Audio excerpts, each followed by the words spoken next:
Mehmet Ağaç. Evet. Torunumun yanına, kaynımın yanına, kaynımın hanımının yanına geldik ziyaret etmeye. Bunlar hepsi depremde kayboldular. Bunlara dua ettik. Bütün dini kardeşlerimize hepsine dua ederekten buradayız. Mezarlıktayız. Allah cümlemizi affetsin, bağışlasın. Yatan bütün şehitlerimizi affetsin. Amin. Onlar bizim şehitlerimiz sayılır. Rabbimiz bizleri de affeder inşallah. Amin. Çok kötü usta, ben 70 yaşına geldim, 69 yaşındayım. Çok kötü. Benim babam vefat etti, annem vefat etti. Ben bu kadar şey olmadım. Etkilenmiyor. Ama bu sene daha çok etkilendim. Çünkü hepsi çol çocuk, yeni olmuş, olmamış hepsi gittiler. Ben burada değildim ama ben Antalya'daydım. Ben torunumu askere göndermiştim. Onun yanına gitmiştim oraya. Depremden gelemedim. 10 gün sonra geldim, depremden 10 gün sonra anca araba bulduk. Araba bulduk deyince torunum geldi oraya, beni aldı geldi. Yani böyle çok perişan olduk, şey olduk. Allah'ın inşallah affeder. Onları da affeder, bizi de affeder. Rabbim bizleri bağışlar inşallah. Onları da bağışlar. Allah razı olsun.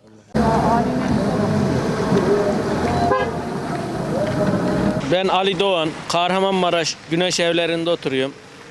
İşte cenazelerimiz var, onları kaybettik. Kaynımın kızı, kaynanası, kayını. Onları ziyarete geldik, dua ettik. Allah incitmesin, onlar kimseyi incitmedi, biz de seviyorduk. Allah böyleymiş, takdir ilahi böyle oldu. Yapacak bir şey yok yani. Cenab-ı Allah'ın verdiğinin önüne geçilmez.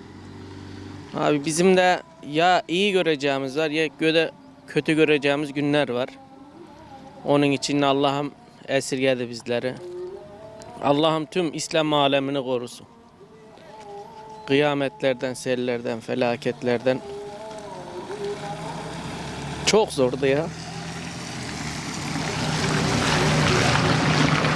Enkaza gittik, bir başka acı vardı. Buraya geldik.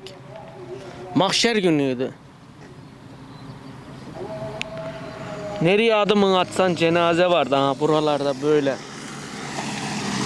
Tam 5 saat bekledik biz cenazemizi defnetmek için. Allah vatandan, milletten, devletimizden razı olsun.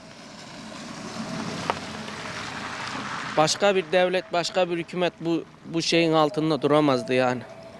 Devlet büyüklerimizden Allah razı olsun. Ha biraz geç oldu ama kıyamet yani ben o gün akşam dedim bugün kıyamet kopar dedim.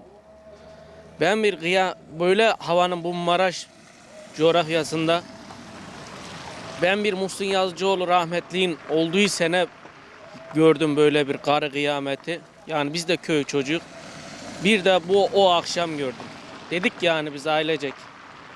Bugün bir kıyamet kopar ama onun için biz İnsanlar işte her şeyimizi tedarikledik. Bak ben akşamdan arabama gaz aldım.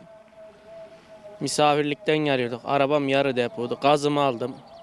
Çünkü yarın ne olacağımızı bilemediğimiz için yatamadık o gün gece zaten. Ben yattığımda saat gece 2.30'tu. 2.30'da ilk bir tane ağrı kesici yuttum. Pardon. 2 tane ağrı kesici, bu mide hapı yuttum, bayılmış. Ben Doğukent Güneş Evlerinde oturuyorum. Ya çok zordu. Evet. Eşimin sesini uyandım. Son dakikalar uyandım ama yardımcı olduk. Ateş yaktık komşularımıza. Evet. Allah hayırsevenlerden razı olsunlar. Aç susuz koymadılar. Evet. Daha da halen devam ediyor. Allah iyi insanlarla karşılaştırsın. Ha kötü insanlar da oldu. Biz geri döndük. Canımızın derdine düştük. Bazı kişiler işte evlerimizi, arkadaşlarımızın evlerini soymaya, yağmalamaya çalıştılar. Allah'ım onlara fırsat vermez.